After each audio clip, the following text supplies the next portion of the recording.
Welcome back to another episode of Knicks Morning Coffee. I'm Mr. King. Y'all know my partner Joe Cool. What's the word? What's the word? Yeah, so what we doing today, man? All right, we back with another episode. It's episode 130. Oh, before we do that, we gotta say Happy Father's Day to all the fathers out there. Today is Sunday, but by the time y'all see this, it'll be Monday morning. Monday morning, so episode 130. I'm playing around with the camera setup, so let me know if y'all like this better than it was last week. So first topic today, I want to know, little game, is do y'all like the names in this lineup? All right, so we in the off season. First name I'm gonna pick, Jimmy Butler. Do you like this name in the lineup? Now we're not talking about who they get traded for or anything. You want to run them all down or just? Let's go Jimmy Butler first. All right. So like we already know Brunson is our one. Yeah, I don't. Chenzo's probably our two. Yeah, I don't dislike Jimmy Butler in terms of our style of play. I don't. He fits. You know. Only thing with Jimmy Butler is that prima donna way about him. And now, if we're not talking about salaries and who do we lose? Yeah. So now take that other person out the starting lineup and then put him there. Well, I mean, he fits. He don't shoot as good as DiVincenzo, but he definitely fits what the Knicks are doing. Right.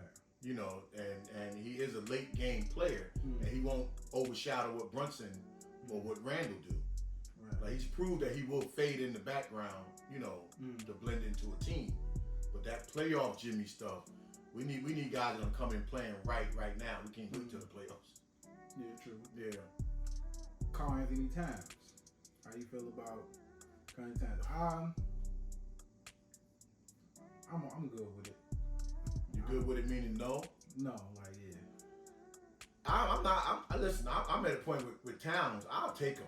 I mean, I don't know. I don't want to gut our team, and he took a back seat. Well, let's just say hypothetically we just lost their position. That's it. I take him. If we still got Hartenstein, I mean, of course, we all love Mitch, but we need scoring up front. You know, that was one of our biggest Achilles heels. Is we don't really get that much scoring from our bigs other than Randall. My only problem is with Hartenstein was that defensive intensity of anybody just running the paint. I feel like we'll still have that problem with Towns, and yes, we probably still have way more scoring. He'll get to shoot more threes. But I think he's smart enough to adapt. But playoffs, every time I see him in the playoffs, that does it for me. Because it's you and Rudy Gobert out there, so you're not even really playing center. You're playing the four. So I don't know how that works if you got Randall out there. No, that it works because they can interchange one up top, one down bottom. Because they both can shoot and they both have post games.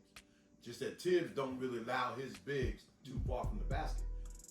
That's the part that would hurt Towns. Did Towns get to play with Tibbs or no? Yeah. When he was younger, he played with Tibbs. Him and Jimmy Butler played there together. Lauri Markkanen. So that was another one I think Knicks fans was going crazy for on Bleacher Report. So the homies in the group chat kept telling me they want him instead of Randall. I think Randall gives him the business. I'm not. I think I'm cool on him. Well, Randall get everybody the business. That's what I'm saying. I'm cool on him. Yeah, I mean he's a. I'd rather have Randall, but if we have him, I'm not mad at it. Like at least these are some of the names. If we're not talking about gutting our team. Yeah, so far all these names on the list sound like if we had them, it don't really hurt us too much. No, especially at the level of Brunson was playing. Paul George. I used to want Paul George. I'm good on George because we got too many guys that already get injured too much. So even if we put him at the 2 or the 3, there's too much uncertainty now in injuries because we already got too many guys that constantly get injured. Right.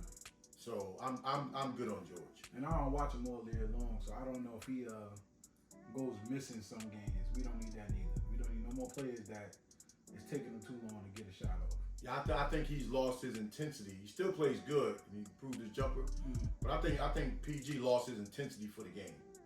I don't think he has that anymore. Yeah, and controversial one, LeBron James. That's a definite thumbs down for me. We don't need the distraction. Devil's advocate, they would say he's still one of the best players in the league. Yeah, but LeBron is at his best when he has the ball. and he don't really pass the guys unless they absolutely open because he wants his assists. So you get LeBron James and you changing the whole way your team is played, and you ain't guaranteed nothing. Right. Like they say, you get LeBron James, you're a contender. Not in this case with this team. LeBron does not make us. Now, yeah, he's better than everybody we got, but they just don't fit. We can't sit around waiting for him to decide who gets the ball and when they get the ball. Nah, I'm good. In LeBron's case, we don't know him to be like a mellow kind of scorer, but it seems like when you get that older, I feel like you can play for another 20 years if you take the backseat. You know what I mean? Like, we know you can do other things. Dumb it down a little bit. You could probably have another long-term career. Well, he tried to take the backseat to AD, remember, but it just don't pan out. Because when he's on the court, his presence is just so, it's like so dynamic. It's like the ball just gonna go to him anyway. Yeah, we didn't even mention AD in this, but where I'm going with this, guys, is we got good problems. So anybody you would try to put on the Knicks now, who you trade them for is a whole nother thing. Yeah. But I feel like anybody that you have to pick up, we pretty much in a good spot. But that takes us to our next topic.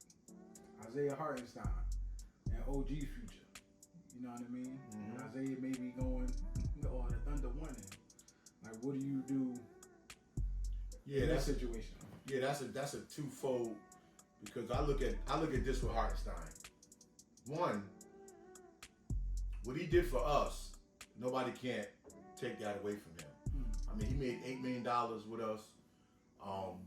He's scheduled to make like 16, double his salary, which is for what he did, which is still below market value. But you got a team like OKC, and we don't even really know if somebody ain't floating that out there. If his side ain't floating that out there, or you know, when you hear Woj and Bobby Marks and all them guys talking about it, it gives it more credence. But we don't know. Yeah, it's so much on social media. I remember my friend showing me that he won $100K. So now I remember we used to make a joke. How much do you pay Isaiah Hartenstein? And we made a joke. Get that man what he want. Bring him his money. I mean, now when you say $100K, it's like, you know what I mean? I said pay him, not rob us. Nah, but not $100K don't rob you if you look at the years. Now I didn't know if that was $100K a year. Oh hell. Yeah, that's what I said. I don't even know what Thunder trying to play. Nah, I don't even know if he could recreate that on another team. For the Thunder, he'll do well. He actually fits the Thunder. Yeah, he do. For what they That's have. what's scary. The Thunder has the money. They say Philly has the money, but I know he would definitely want to entertain Philly. Well, he's not going to go to You're only going to play there if Embiid gets hurt. Yeah. But as far as the Thunder, he actually do fit what the Thunder do. It's just that $100K don't kill me if it was a 5-year deal. Then that's $20 million. Right. And the way they throwing around money now, if you're going to go from $8 million to $20 million, that's a lot. Because the Knicks got to do other things.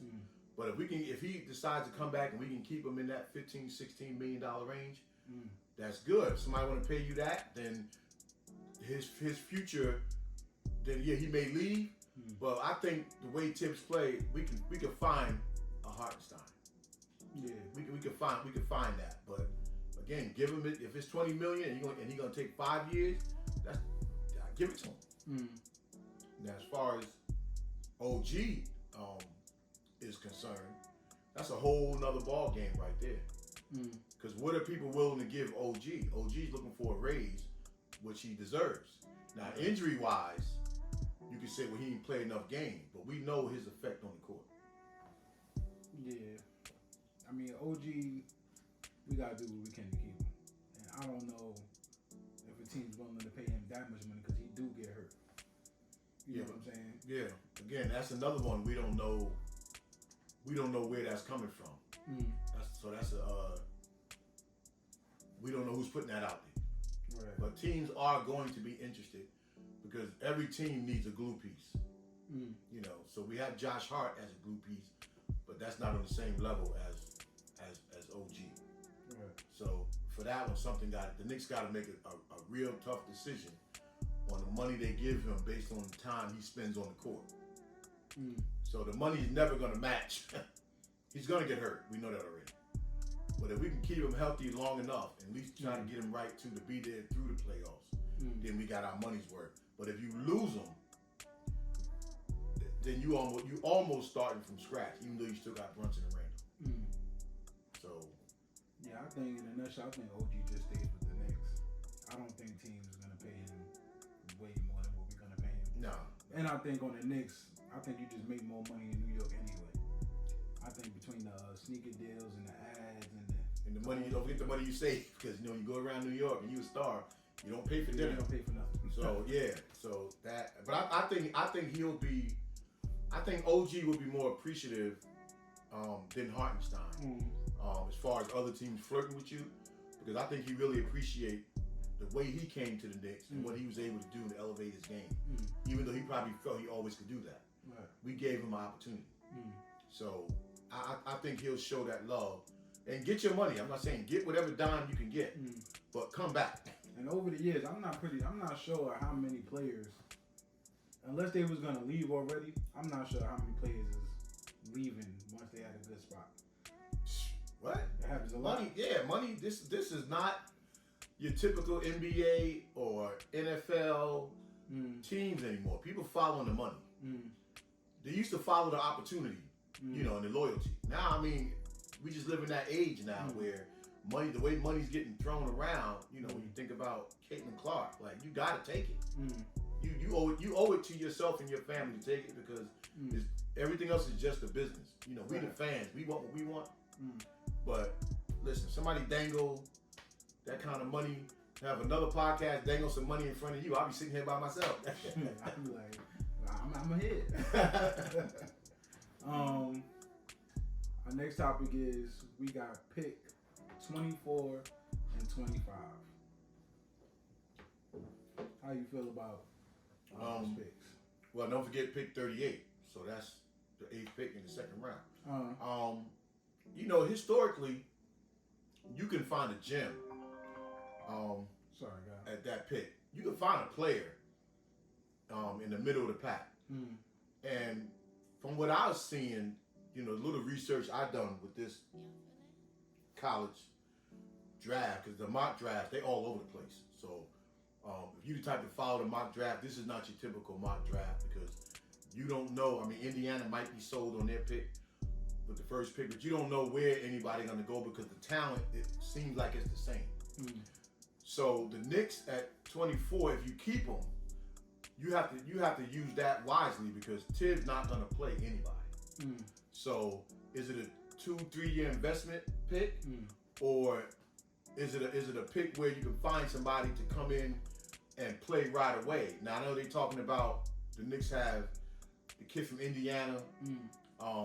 They like him, the big man, more of a forward, but they like the stuff he brings to the table. The big man from Purdue, the kid from Louisiana Tech that they try to say he's like the next Kawhi Leonard.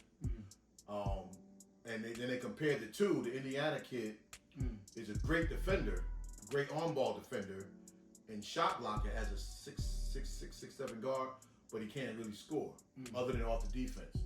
So that fits the Tibb mold if you can develop his shot.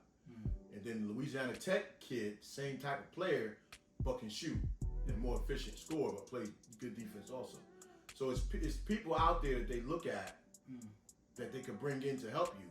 But I believe of the 3 picks, I think we're going to keep one, and I think we're going to package off. Yeah, I was just about to ask you that. Do you think you package off? Yeah, I think, because you got to look at, it don't matter who you bring in, if they don't fit what Tibbs is trying to do. And you know how Tibbs feel about young players. But even though this draft carries a whole lot of guys that's 3 and 4 year players, though. So that's the beauty of it. There's no super names that jump out at you, but there's a whole lot of talent in this draft. Yeah, it's just a matter of need. And it seems like with the draft, when the players are too high up and they're too good, it's almost like the NBA gets blindsided by that, like who you market. Because those players end up not doing too good. Yeah. Them 3 and 4 year players, sometimes it's like a diamond in the rough. And we got like, 4 of them? Yeah. With Brunson, I don't know if DiVincenzo was in college before he got drafted. Yeah. Hart, I think, played like 3 years. Yeah, I think they all did. McBride paid like 2. Yeah, most of them other guys did like 4, but yeah, McBride did 2.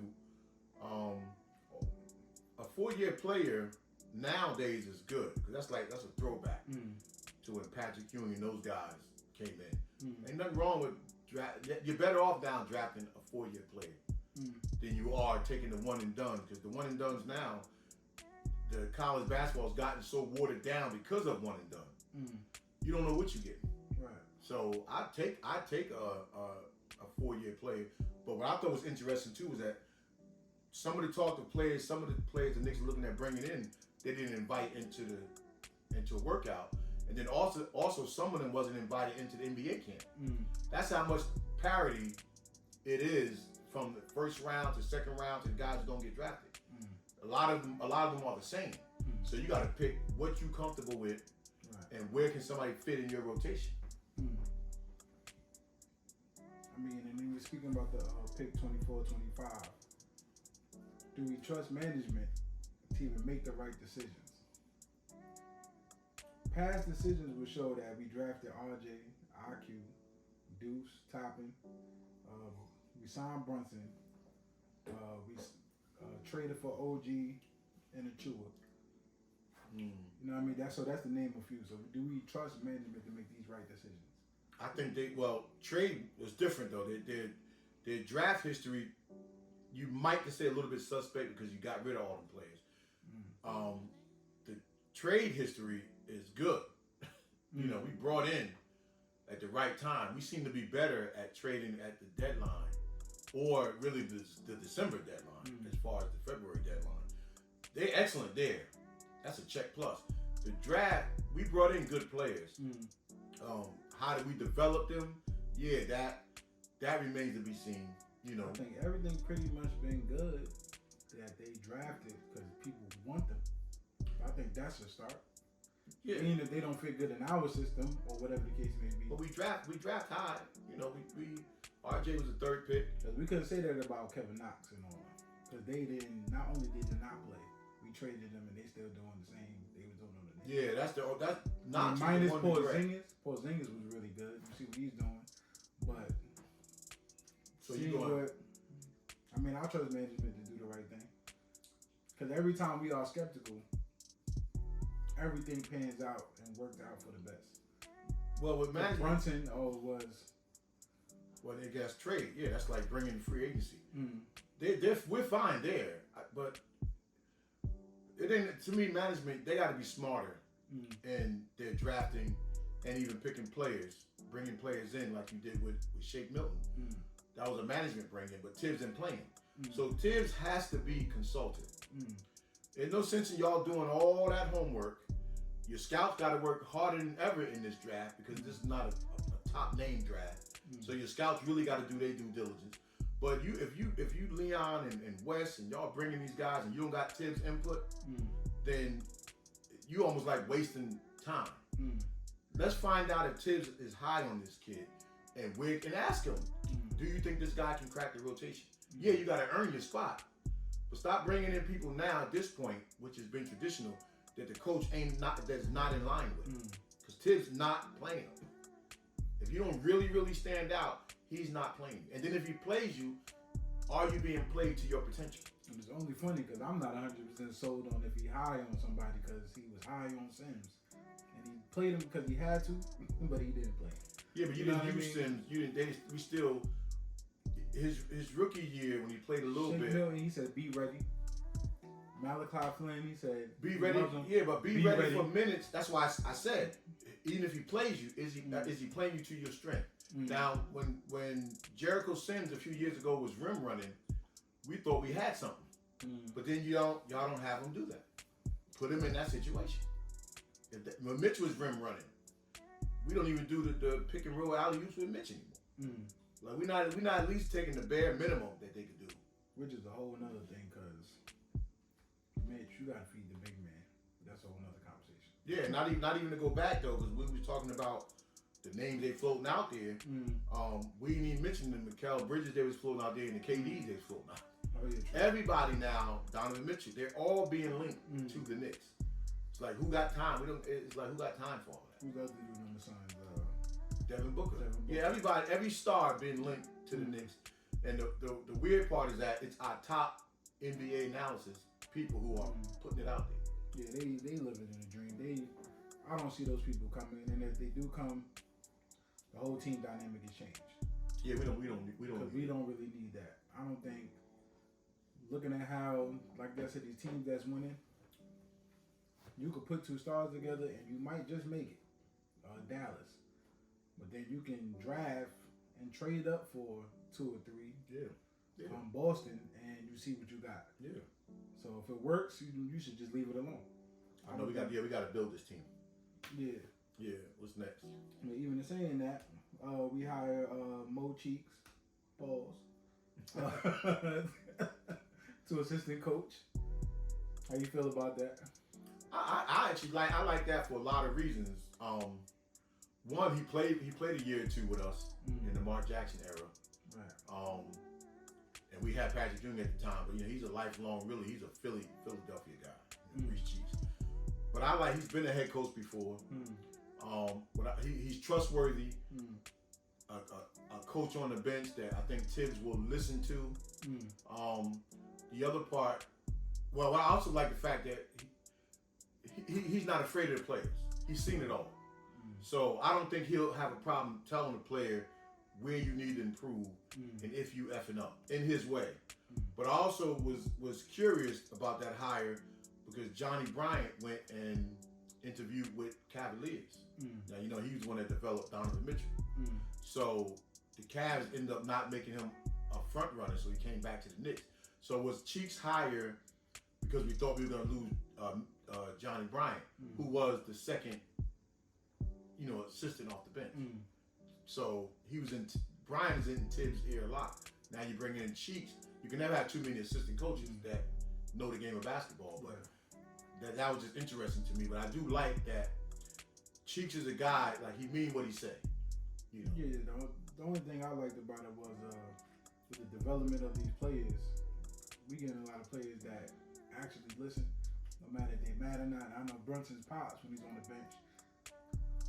Hart sometimes get into his mode where he's talking back, and it seems like his pops can shut all that stuff down.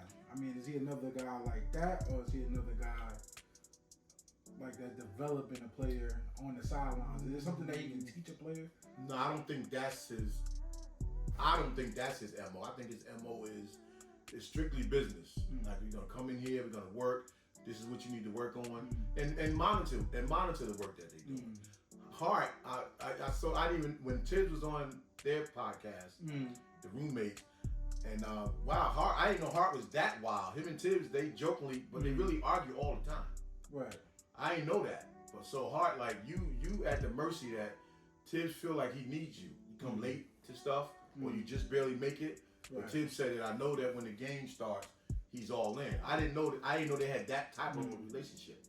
Yeah, that Hart, they really bicker back and forth with each other. Yeah, well, Hart is funny because when you look at Tibbs' demeanor, even though he smiles on them type of shows, it's like, all right, this is how he acts all the time. Rick Brunson, that's look like how he acts all the time. Now with Josh Hart, when you see the podcast, you really act like that? like, are you psyching yourself up to act like that so you can get through the game? I mean, that's one thing. I think Hart really, he really acts like that, and I think he carried that mantra every team he was on. It's just magnified now because of Villanova. Well, because of the Villanova 3. So now you're around your real brothers, and you just feel so much more comfortable. I mean, I like it. I mean, I like the mean streak. He just don't seem like a mean. No, he's not. I think he's a fun-loving guy. Because they talked about whenever Tibbs on the road doing his pre-game talk, that Josh Hart is always, Brunson was saying, asking Tibbs, does it make you mad that he's always clowning around and talking when you're talking? So I thought that was interesting. Yeah. I didn't know Tibbs put up with that kind of stuff. Yeah, so well, he probably don't, but if you got another assistant coach on the bench, that's gonna put them in their place. I guess it helps out even more. Yeah, I think. But I mean, they're making the foundation better, so that's what I like. You know what I mean? You're bringing in veterans that come with a skill set, and you're making the young dudes better. So that we used to complain about that over the years, even on the course of the show. Like, where's the development? Yeah. Now we starting to see it unfold. Yeah. And the last one, if the Knicks stay healthy, will we have matched up with Boston or even beat them to make it to the finals. So with all this stuff that we just talked about, I think Boston's up 3-1 right now. They're playing really good. But I think we would have given them a run for their money. Ain't no doubt. Ain't no doubt that, and I'm not looking at the way they lost the last game. That total collapse. You're down 40 points in an NBA Finals. Okay, that's not something that didn't never happen before.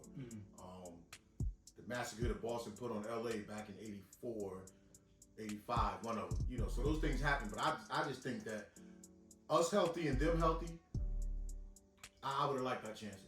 I would have liked, because OG would have offset. Well, Brunson would have got his 30 along with one of their big two, right? OG would have offset the other one. The other one still might have gotten there 20, 25, but OG would have offset some of that with his defense. Right. And then it would have came down to Julius Randle, Porzingis, scoring-wise. So I think Julius could have outscored Porzingis because they don't give him spots. Porzingis will have like a 2-minute window where he'll go off on threes. And then they'll fade him out. So now DiVincenzo, Josh Hart, I think they would have matched up well with Drew Holiday and them other guys. So to just now to come down to last possession shot. And I'm looking at when Mitchell Robinson down, Porzingis going to tire out. He's not going down there banging with Mitch. No, he would, but he wouldn't have had to, because he could have rested on defense, because we don't go to our bigs like that. And then our bigs got to chase him out at the 3-point line. That's why I match him up with Randall, not guarding each other, but I'm just going points wise. And I think with Boston, it would have came down to the last shot. Can we stop Jason or Brown? Can we stop them one last possession? Because one of them is getting it. So that's where OG would have came in at. So Tibbs, being his mastermind, he would have to figure out who's going to get that last shot. Because it'd have been a big scoring series. Right. With all the defense Boston plays, if we fully healthy, we was dangerous. So it came down to a defensive last stop. So could OG have stopped the last shot? And then two, could we hit a big shot?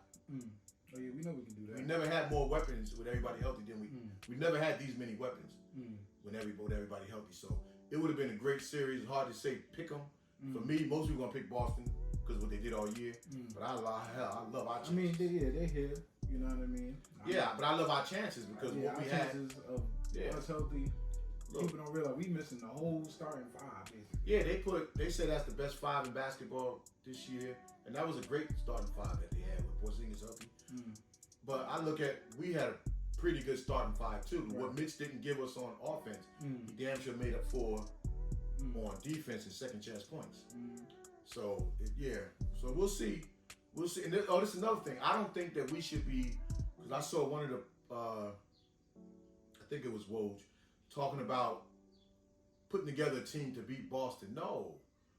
Just put together a better team. Because that's what... Don't worry about Boston. Well, with the media, that's what just was cool to say. It's like, next year, Milwaukee's still going to come back with a good team. If Dallas come back and tie 3-3, they're going to be talking about how Kyrie's the best. Remember, just last week, Kyrie was the best player that LeBron said, the most talented player he ever played with. Yeah. And for the past 2 games, I'm not gonna say 3, but maybe even 3. He ain't scored 30 to the last one. You know and Stephen A. Smith was saying it was Kyrie's fault when they was down 3-0. That's what I'm saying. So they're gonna pick and choose whatever. Whoever got the hot hand is who they're gonna pick. Yeah. But the Knicks, we sitting in a really good spot. All management really got to do is tweak the roster. All this talk about all these other players, we don't have to entertain that. If a star comes. Then the star comes. Well, it ain't like what they doing on their team. You tweak the roster. You do what's best for the team, which, like I said, I think that's what they're going to do. They're not going to go too crazy on trying to change up everything, because if you do, it's a whole different team. Look, I say, pay these guys. When you pay these guys, this is your team for the next 3 to 5 years. Everybody's young. Pay them. And let's roll with it. I mean, Golden State's done it. Okay, we don't have Steph Curry and Clay. Golden State teams like that have done it. Boston, let's pay the guys we got, and let's keep this team around for a couple of years and just plug in some pieces. Let's just do this and get it over with. Like the Knicks we sitting pretty, you know. We sitting pretty. And another thing I did we didn't mention last week, I love the fact that all the ex-players come to the game. And not just come to the game, put their fan hat on. Don't be scared to cheer. Don't be scared to. So I hope that's something that's going to continue no matter what. Well, I hope in the offseason that the Knicks can actually train with some of those guys. You know what I mean? Like, and take some of their mindset, that old school mindset, and that's how we playing. We playing with that old school mentality. Yeah. So let's try to implement some of that in the games. I think we go further. Yeah, I think they do. I think Starks will get with some. I think because they build a lot of relationships, and I give Josh Hart a lot of credit for that. Now Brunson as a kid was around a lot of the veterans when his father played or when he played somewhere else. But Hart, I think Hart's embracement is. I think that's the one that's key. I think that's when Hart does it. Everybody else after the game will go to the veterans and show love. And that's something the Knicks in the past they didn't really do. It was always comparing the eras. Well, this one we don't gotta compare the eras because even in the Patrick era, when we had them Super 90 teams, we couldn't score. Other than Ewing and then Starks might get hot. Now we know points wise, we can score. We can keep pace. So with that said, fellas, we're gonna end it here. But ladies, but don't remember to like, comment, and subscribe. But the key word is like and subscribe. Please. We need it. Ask it twice. All right. Again, happy Father's